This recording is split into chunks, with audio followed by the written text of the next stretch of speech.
Okay, Greg, this is it.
All right, sir.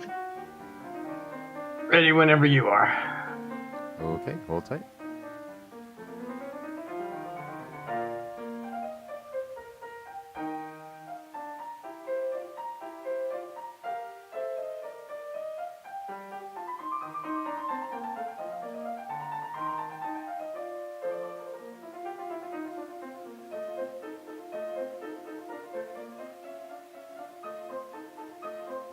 And take it, Greg.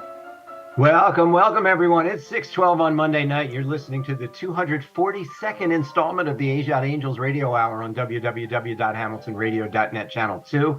I'm your host, Greg Rapport. If you're new to the show, I'm the founder and executive director of Age Out Angels. We provide one-to-one mentors to vulnerable youth for the purpose of coordinating the care and services that they need to thrive. We try to help young people avoid some of the horrible pitfalls that they're likely to face when they don't have a proper safety net. This program is brought to you every week at the same time, courtesy of all the fine people here at Hamilton Radio who allow us to use this airtime. Ruben is on the big board tonight. Robin couldn't make it to produce this evening, so we're on our own, Ruben. The lunatics are running the asylum, but it's good to have you with me and good to have you listening at home in your computers, in your cars in New Jersey, around the country and beyond. Now, please, if you're looking at us on Facebook or YouTube, hit all the buttons for me. We need you to like and subscribe and share. This is relevant to everyone in your world. It's going to be a little different than our typical show of misery and despair. Tonight, we're going to talk about things that are wonderfully artistic, shall I say. This topic applies to every geographic region, though. You're going to want to hear the show tonight because when it's finished, you're going to want to come here. All right. So I am not going to tell you where I live, but I am going to tell you a place to go here, which is definitely a destination that should be on your list. Tonight, we're going to focus on culture. And two reasons we're going to talk about culture. One, because my guest tonight, whom I will introduce to you in just a minute, is an internationally renowned speaker on the topic of art. And two, because I meet so many young people, products of urban schools, who don't know really anything about art or music or anything outside of their like immediate sphere of understanding. And in one sense, I have to say that I really kind of admire their ability to live in the moment. It's something that I lost a long time ago, and I hope to get it back at some point. But at the same time, not having any background of where things come from, that doesn't make any sense to me either. And by the time I see these young people, we're talking late teens, early 20s is really kind of where I see them. So they are so uninvolved in culture at that point that they just simply reject, any music out of hand that isn't hip hop and the hip hop that they listened to 10 minutes ago. They reject art that isn't, either modern, violently chaotic, and not interactive. You have to entertain them. Their ADHD kicks in. They can't sit still long enough to appreciate, say, pointillism from different distances. Now, see, it's my opinion that when it comes to appreciating music, art, and other aspects of culture, you have to start young. And this is one area where I really kind of do hold the schools responsible. Because, see, every generation comes to the part where they just eschew the old ways, right? At some point, it's the teenage rebellion that happens. The teenage years, the rebellion's in full force, right? By then, it's too late. By then, I can't rewire them at that point. It has to be the school. The school is where music and art could come together on a holiday. And that was something very cultural that I recall from school when there was music and art. And this is how culture transcends from generation to generation. And it's a wonderful vehicle we have, the school system. So I thought you might appreciate hearing 14 pros and cons about art in schools, because believe it or not, there's for and against art in school. So this is from a website called connectus.com. The website itself I think is faith-based. However, I didn't find this article to have like even a tinge of that. In fact, I had to sort of look it up to find that piece of information out. So just so if you're judging it based on that, don't, because this is real. There's a person named Natalie Rigoli. She has a master's degree in law from the University of Texas, been published in several national journals, and been practicing law for 18 years, wrote this article, 14 Pros and Cons of Cutting Art Programs in Schools. And it's based on the Wanette School District, about 30 miles southeast of Norman in rural Oklahoma. And so one day, over 1,000 arts programs were ended in Oklahoma between 2014 and 2018, including the one at the Wanette School District. Some teachers were trying to implement new classes in their free time, but up to 30% of the students were attending classes at a place where there is simply no access to the arts, okay?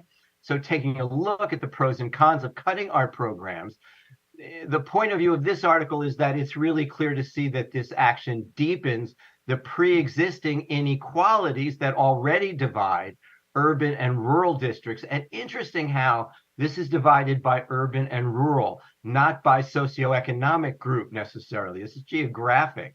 And it's very interesting when you look at it from those 2 points of view. But it also widens the gap between the wealthy institutions and the poor ones, okay? So there's a list of pros, reasons that people want to cut art programs in schools. A little bit laughable, but serious. You got to take this serious. This is the loyal opposition, right? It reduces the staffing needs that rural districts have for the arts. It makes life easier for the people who do the staffing.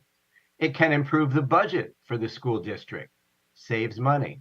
I'm going to editorialize for just a second because I don't accept the money argument. And the reason I don't accept the money argument is because if we could come up with $75 billion to give to Ukraine. And I'm not politicizing this. I'm not saying it's a good thing, it's a bad thing. I think it's actually a good thing. But if we can do that, then print some money and give kids an art program. Don't hold up money, not money as the reason, because you print money when you need it. Okay. All right. Now, this is fascinating. Number 3, cutting arts programs equalizes the playing field. That's interpreted this way. When rich and poor districts are all cutting arts programs, then it creates more of an equal opportunity for students. That to me is total reverse logic. And it reminds me of a time that I went into school with my little girl, and I said to the teachers, we need help. She can't spell. And the response from the school district was, don't worry, we won't grade her on spelling anymore. You see, this is just a program designed not to make everything equal, but to make everyone equally as mediocre. The equality is purposeless. So, and finally, the 4th reason is, hey, art is not a required course to take. All right, we don't have to. We don't have to offer it. It's not required. So shut up and leave us alone.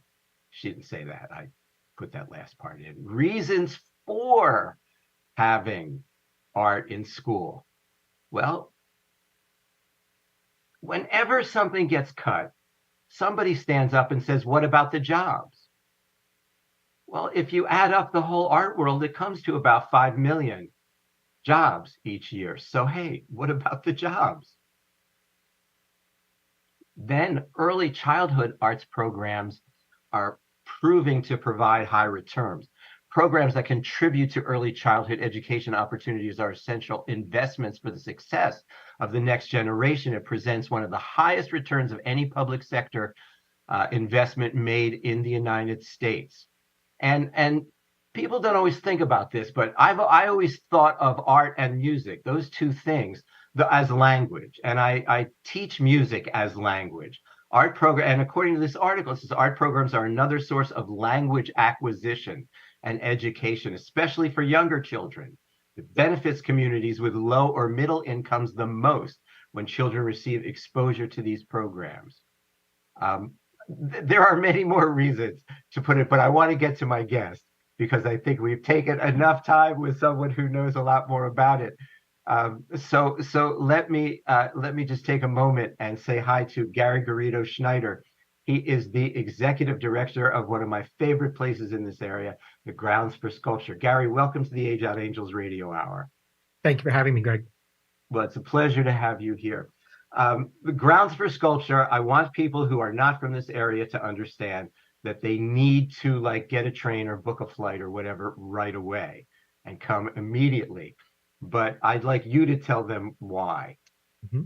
Sure. Thank you, Greg, for the introduction. So Grounds for Sculpture is a different kind of museum. It's out. Most of the artwork is outdoors, interspersed in our 42-acre garden. And when I say garden, it's an imaginatively landscaped garden, quite creative and curving paths that kind of beckon you to come around and peek around that next corner. Everything about the park was designed to create a sense of discovery and a sense of playfulness and kind of uplift for people that visit. Well, you're kind of stepping into an environment. Mm-hmm. Yes. You go there, and it's actually an environment that's very calming. Mm-hmm. I think, Yeah, we find many people refer to it as their happy place, but it is there are studies that show that people's their heart rate goes down when they're out in nature. They're calmer. It's good for your stress levels, and so the unique combination of having art in nature, I think, is one of the sort of secret things here at Grounds for Sculpture that provide a way of uplifting the soul and creating some stress release and stress kind of general overall well-being for people. Which really, I think, puts you in the right frame of mind Mm-hmm. to, really take in, really soak all in the amazing things. And the diversity is incredible. And I want to get to the meat of my particular joy there because, well, explain Seward Johnson and his relationship Sure. with Impressionism. Yeah, so grounds for sculpture, we're maybe I'll give people a geographic location, particularly people that are outside the Hamilton area, but we're located in central New Jersey, sort of in between Philadelphia and New York, not far from the capital city of Trenton or the city of Princeton.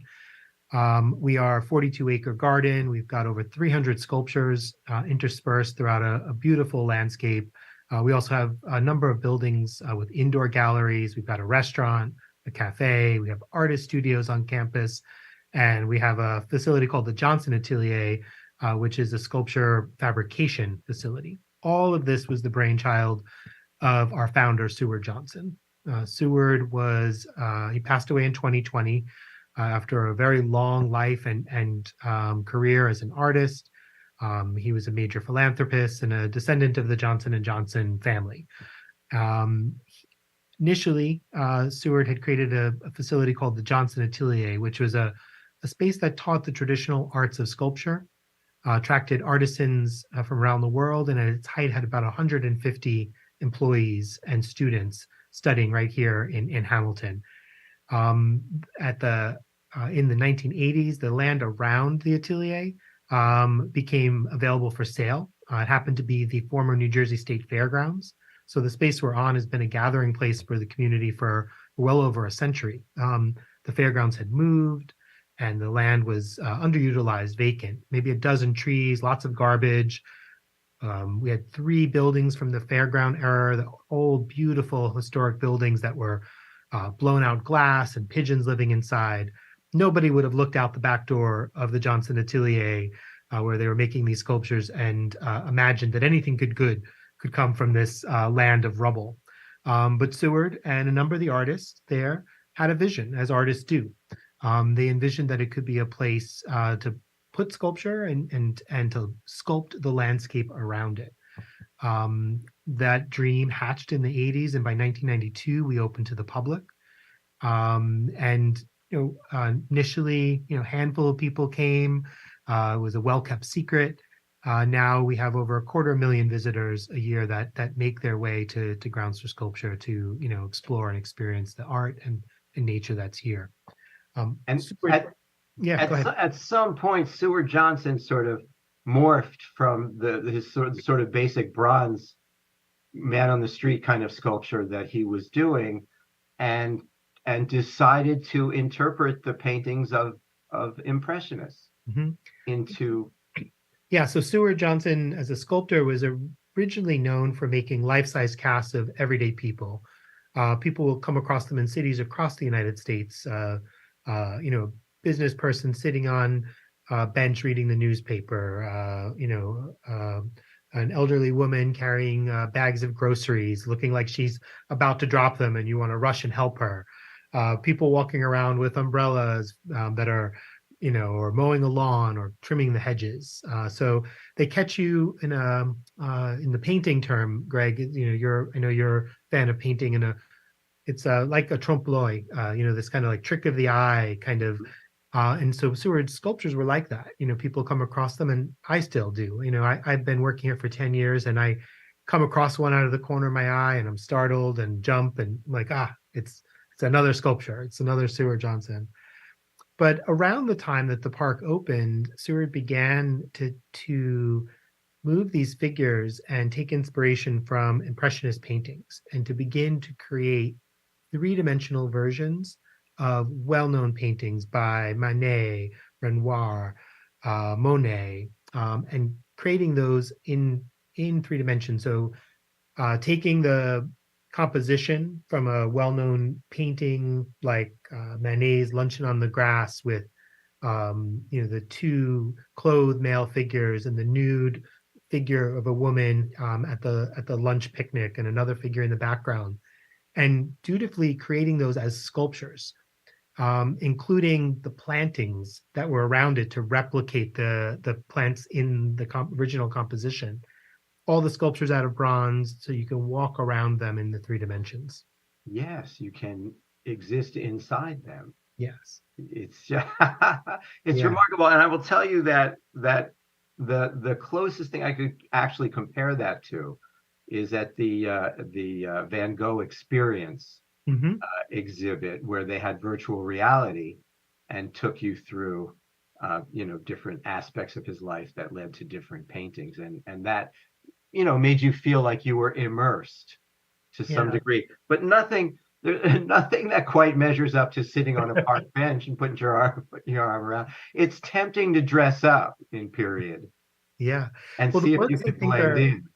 I think the works they're very generous. Some art is makes you feel like maybe you need to know something in order to understand it. I think that's why you said, some young folks don't engage with art. And I think there are full-grown adults that also keep their distance from art because they feel like maybe there's something they don't understand. And I didn't come from a family that regularly went to museums. My mom had me when she was in high school and dropped out of high school to raise me, the first generation to go to in my family to go to college. My father and entire family were still in the construction trade throughout New York City.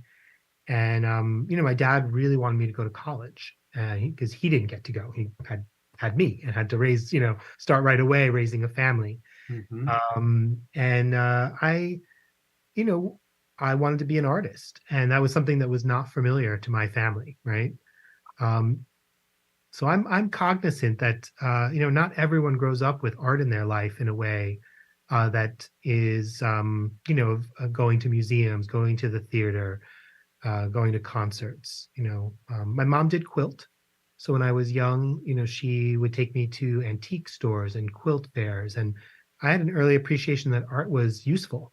Right, there were things that you brought Right. into your life that were beautiful, or kept you warm, or you ate off of, or drank out of.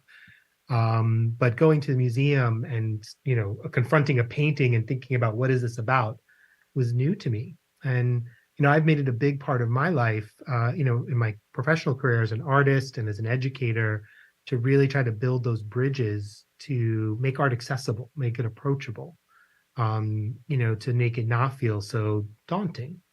And I think that's part of what attracted me to Grounds for Sculpture is that was what Seward's vision was. It was immersive in the way that you described, that's very like visceral and you feel your body, but it was also generous.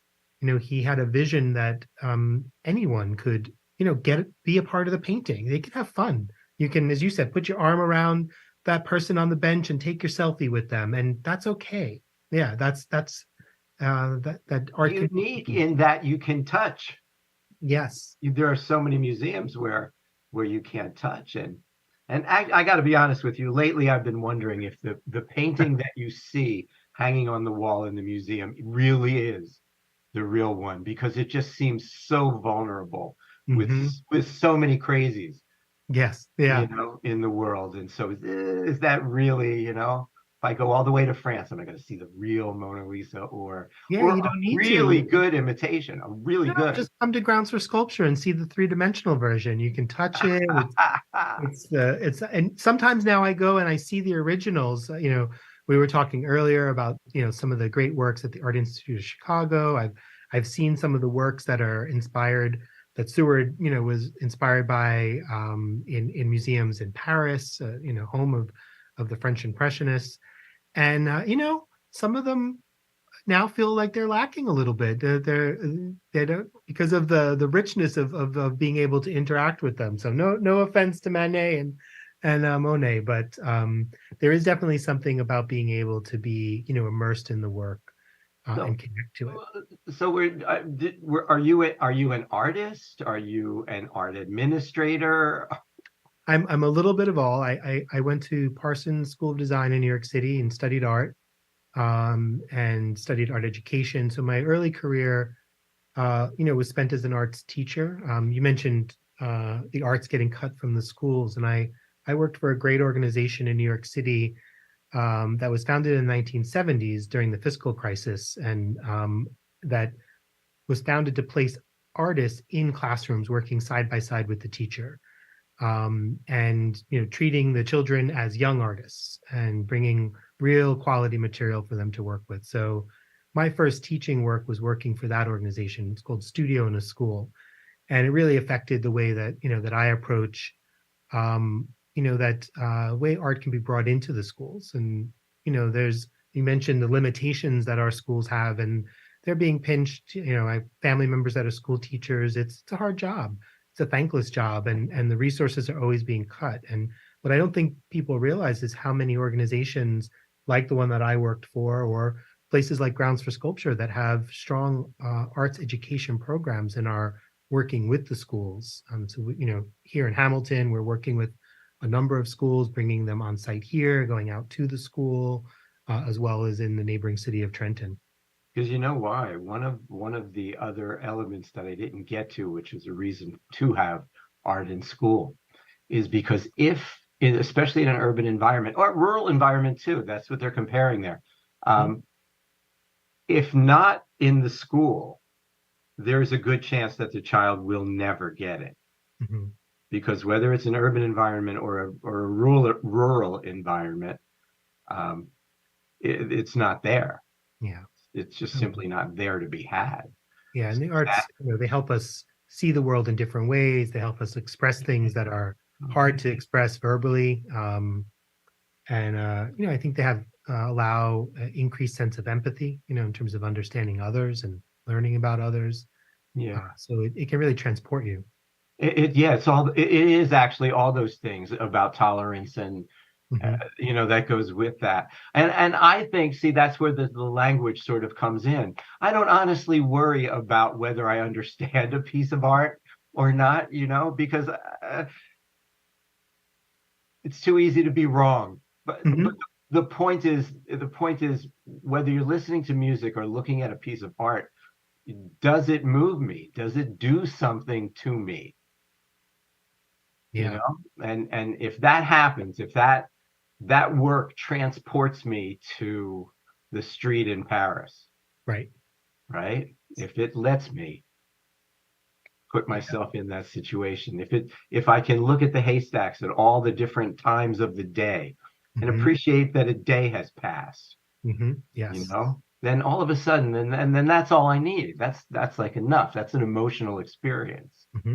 Yeah. So anyway, getting back to Grounds for Sculpture, because the part that we talked about is really just a small part of it, right? There are, how many sculptures are there? A little over 300 sculptures throughout the grounds, and there's another 50 sculptures that are out in the community. So for folks that are coming to the park, whether they're getting off at the train station in Hamilton or driving from the highway, there's a series of sculptures that greet you along the way. We call it Sculpture Along the Way. Creates a sort of a breadcrumb trail that helps you, one, know that you're on the right path to find the park, but also takes the sculptures out and put them in the public. So you don't have to come to the park to experience some of the great art that we have.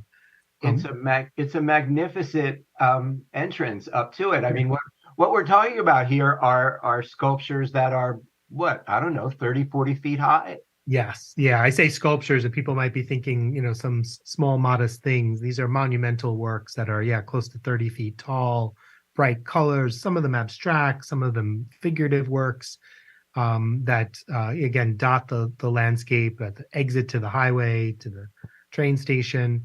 We also have a series of healing gardens at one of the local hospitals. And I think this notion of the ways in which art and nature can, foster well-being is something that has been a part of the park for, well over 2 decades. And so early on, Hamilton Hospital, which is now Robert Wood Johnson, Barnabas family of hospitals, has a series of sculpture parks. So our designers, our landscape designer, designed the landscaping. Some of our sculptures are on loan there.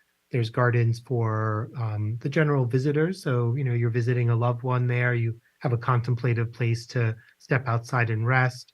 There's a sculpture garden for the staff, recognizing that, the strain on frontline workers, which we're all too aware of now from COVID. But and then there's also another healing garden for their cancer institute, where patients can either sit out a window and look out into the sculpture garden, or they can actually take their chemo treatments outdoors in the garden setting. And so it's been this kind of work that we do happens both on the park, but we're really active in connecting that to the community at large. Nice, nice, nice. Now, inside the park, there are also other galleries Mhm. and other works for people to look at. It's not 100% sculptures, if I recall. There are also there's photography art also in there, right? Yeah, and we have it's indoor galleries as well. There's paintings that up at our restaurant. The bulk of what we do is sculpture, even in our indoor space, but we're often in those cases inviting artists to come in. We've got really large warehouse-like spaces, 30-foot tall ceilings, garage doors so that you can drive a crane truck into the building so that you can install the sculpture. Everything was designed for large scale monumental sculpture. And so we have a reputation for being willing to take risks, for inviting artists to come in. And when they have a wild, very large idea, we say yes, we can help you do that. And really supporting artists to do ambitious new things. And so in our indoor galleries, we have a long tradition of commissioning and supporting artists, and who create things that surprise us, And things we wouldn't expect to see. so you have sort of constantly working sculptors Mhm. working on projects and fighting with each other over space and stuff like that, right? Yeah, we have the artists that we invite in for our exhibitions, but there are also about 20 artist studios here, and so there are artists that have their main art studio where they make work, and so the presence of artists is began with our founder Stuart Johnson, but continues with many other artists. It's got to be hard. How does one make a living as a sculptor? I mean, like I could tell you how one makes a living as a musician. Most teach during the day and then Yeah. play in the clubs at night and teach a few lessons. You cobble a living together, and as a musician, until something happens, that's how you Mhm. make money. How do you Yeah. make money as a sculptor? You just graduated college with a degree in It's fine arts, right? it's you wait tables. Uh There you go. yeah. Yeah. It's sculpture is hard. It's artists in general, there's the myth of the starving artist. And I worked in admissions at an art school and counseled parents that were looking to send their students. And I ran a scholarship program for teens, that period of transition from teen to a young adulthood. And so, there are many careers within the arts. You mentioned, I think you said 5 million jobs in the art sector at large, right? And so there are definitely career paths, but sculpture is one of the ones that's harder because sculptures take up space, the materials are expensive, the equipment to make them are expensive. Museums in general have many more paintings and photographs than they do sculpture because they're hard to store, they're hard to maintain. Collectors, galleries, again, sculpture is not as um, easy. And so there's actually, we're one of the few museums in the country that focus so exclusively on sculpture. There's a few others, but we recognize that there's kind of like a role we play in helping support, artists. Yeah, it's an incubator Hmm. of careers.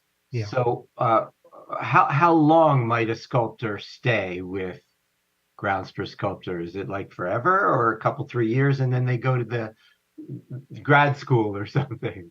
Well, I'm really curious to know how this career maps out because we need them, right? Hmm. But it's hard. Yeah. Yeah, it depends. The artists that have studios here, many have been here for many years. Uh-huh. There, when we're working with an artist on an exhibition, it really ranges. We had an artist who came from India a few years ago to work on a project, and because he was coming from so far away, he would spend 2 to 3 months here at a time, living on campus and working on his projects here. But other artists have their own studio somewhere else, and they're making the work, and we just ship it here. So it really ranges based on the artist and the project. But you actually do have living arrangements for some of the artists We on do. We premises. have Yeah. some we call them artist apartments, but Yeah.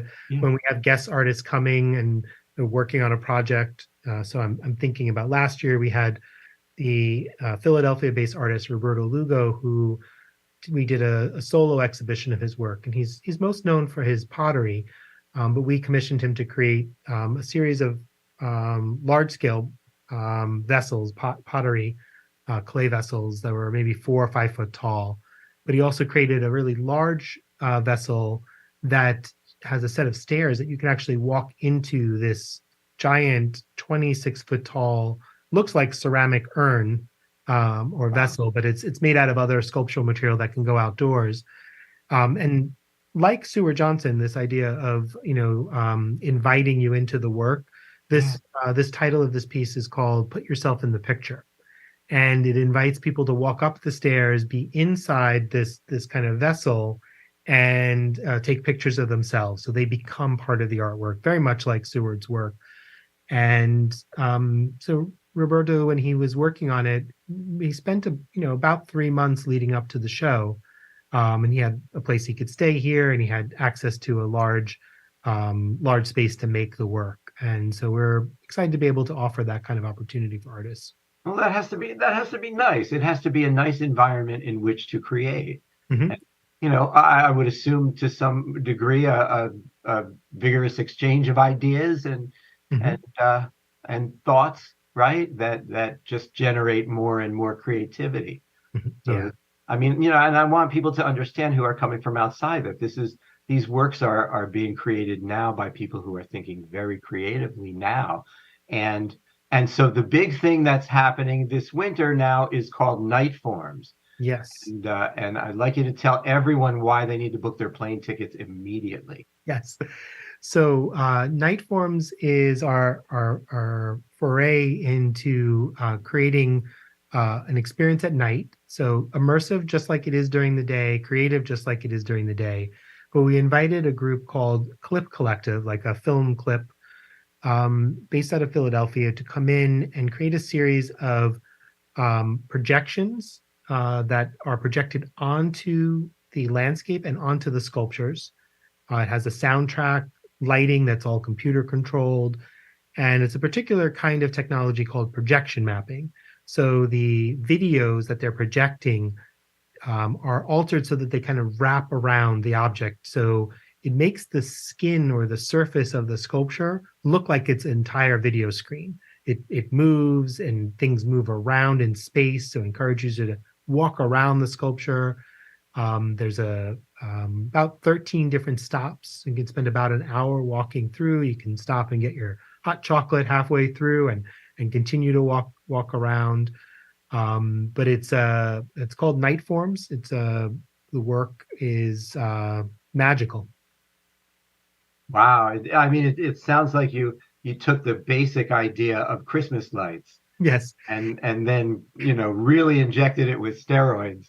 Yeah, we were trying to figure out, how do you get we're beautiful all year round and we're open all year round. Yeah. But, many people choose to come to the park in the spring when the flowers are blooming, the height of the summer when they're off and they're bringing friends and family that are out of town, and this is the place they take them to. The kids are out of school, you're looking for a place to go, or fall foliage, or all popular times of year. We're a busy wedding destination. We have a lot of weddings here at the park, as well as a lot of proposals. We had one actually at Night Forums 2 weekends ago. Rainy night, but they still made the most of it, and got these beautiful photos of this young man proposing to his fiance in the middle of these, video projection behind them from the artwork. But we've always struggled to get people to come out in the winter, and it's a slow season, and particularly coming out of COVID, when people were cooped up in their home and they were looking for things to do outdoors. We really wanted to be able to be a year-round destination, a place where people could come at any time of year. And we felt like to get people out in the cold, you need to do something big and bold and different.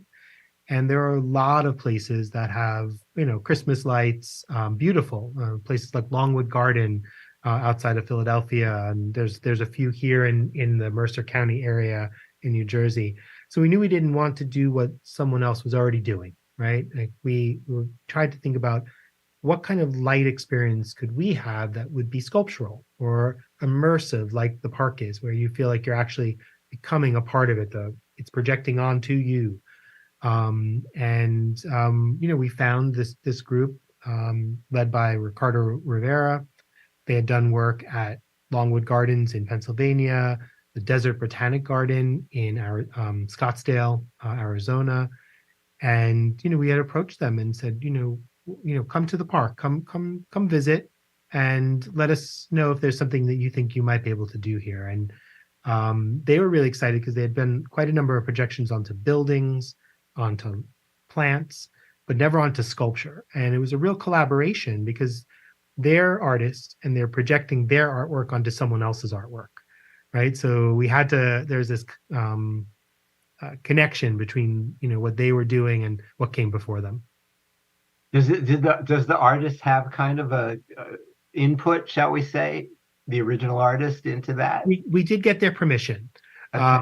and many of them are thrilled because the sculptures would have been sitting in the dark at night with nobody here, right? So it got we had about 45,000 visitors each of the past 2 years, so a little over 90,000 visitors so far have come to see the Night Forms exhibition. About half of them are first-time visitors to our park. And so that's a lot of new people spending time looking at their artwork. And I think the artists are, excited that people are seeing their work in different ways. And, to see another artist come in and be inspired. It's not quite like doing a cover of a musician song, right? But it's something like that. There's a collaboration or kind of riffing back and forth. And I think the artists they appreciated that kind of jolt of new energy around their work. Yeah, I was thinking variation on a theme. Yeah, exactly. Not so, because I mean, really, you can, if they're talented, I mean, all of a sudden the artist can look at his work or her work in a totally new light. Mhm. It could be really inspiring under the right set of circumstances. So how did you make this jump now personally from a kid who grew up without that much art in his life? I grew up with a lot of art and music in my life. I don't run a museum or Yeah. so how? I had some really good teachers who, saw that I was, I guess, creative. Again, I didn't have a model to look for, but they, recommended that I try an architecture class and a design class when I was in high school. And, one thing led to another where I found my way to being an artist myself. But so much of my work, you mentioned how do artists make a living? I started my family in my early 20s, and I kept making my own artwork, but I also had to have a day job and began working at museums because I really liked every season there's new artwork, there's something new to learn about. So I felt challenged, and I really enjoyed helping make those connections to other people, working with schools, working with older adults, working with artists. And I previously worked at a place called the Montclair Art Museum in northern New Jersey. And there I was really responsible for connecting the museum to the public, to the community. And that's where I really started to realize, that this was a career for me, and began to, when you're somewhere long enough, you start accumulating a lot of responsibilities. So I went from just running their art classes to running all their education program to running their marketing department and so on and so on. And eventually realized that I was really interested in the administration. What are the challenges of running a nonprofit, in the 21st century? And that's a big part of, when I was ready for that next step, I was approached, about coming to Grounds for Sculpture to take on the director role. So what are the challenges of running a nonprofit in the 21st century?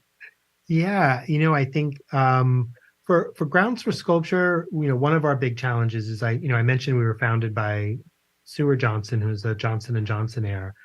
And, so one of our challenges is we are a nonprofit, but, people assume that we have all the funding in the world because of the, sort of our lineage of where we came from.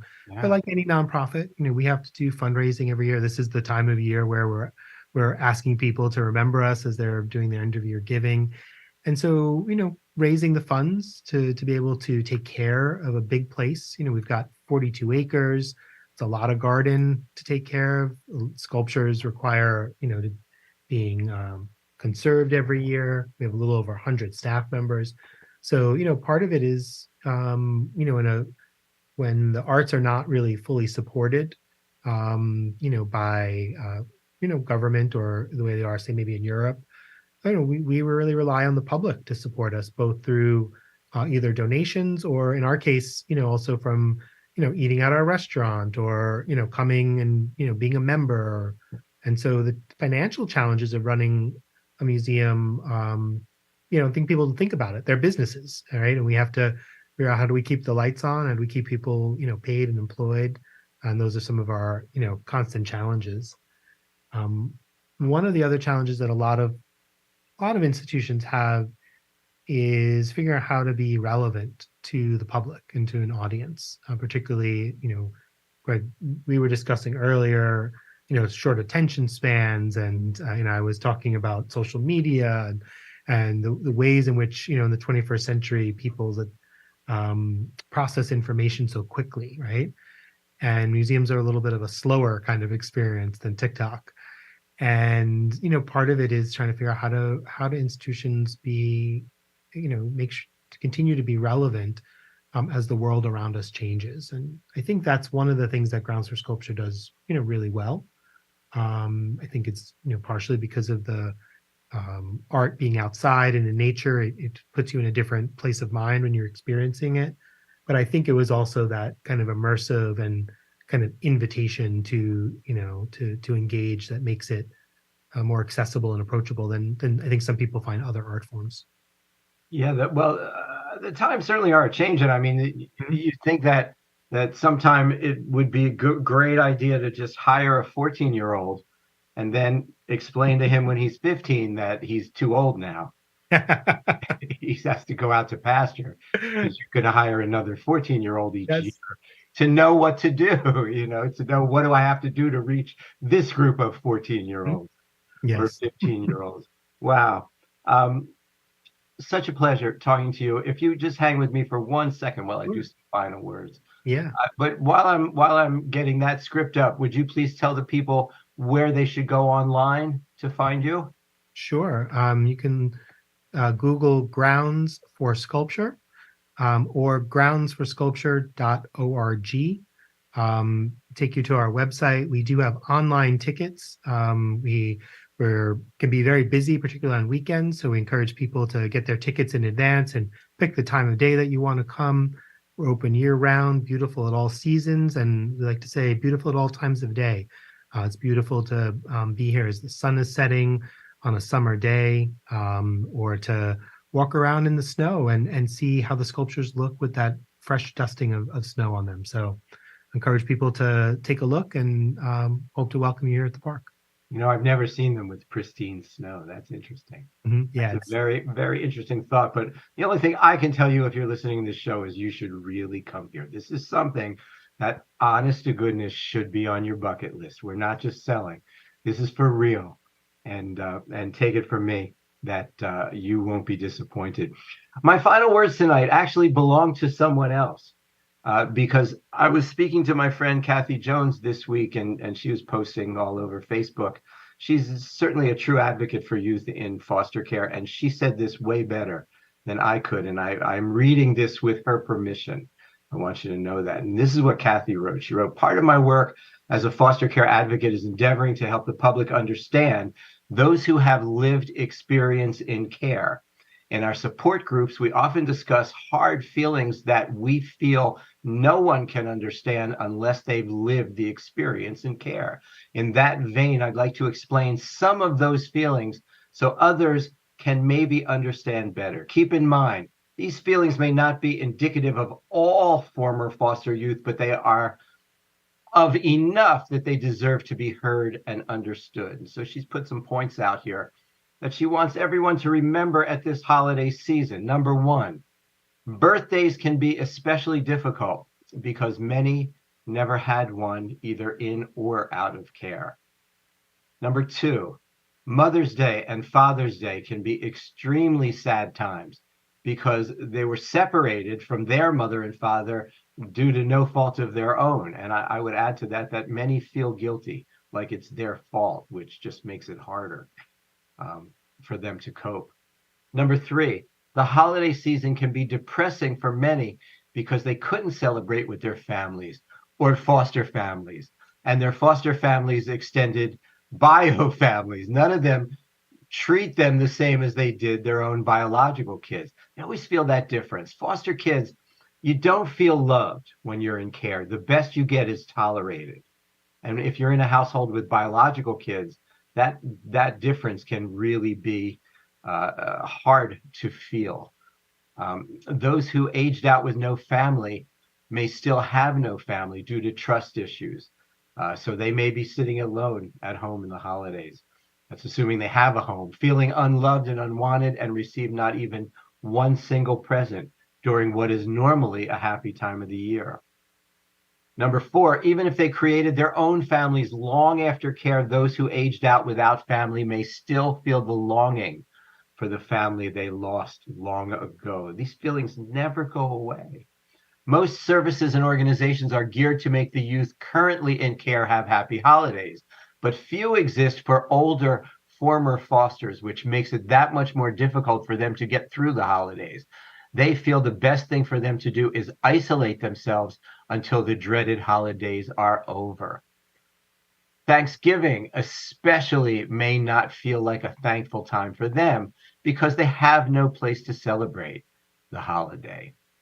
The hardest thing, she writes, for any current or former foster youth is feeling excluded.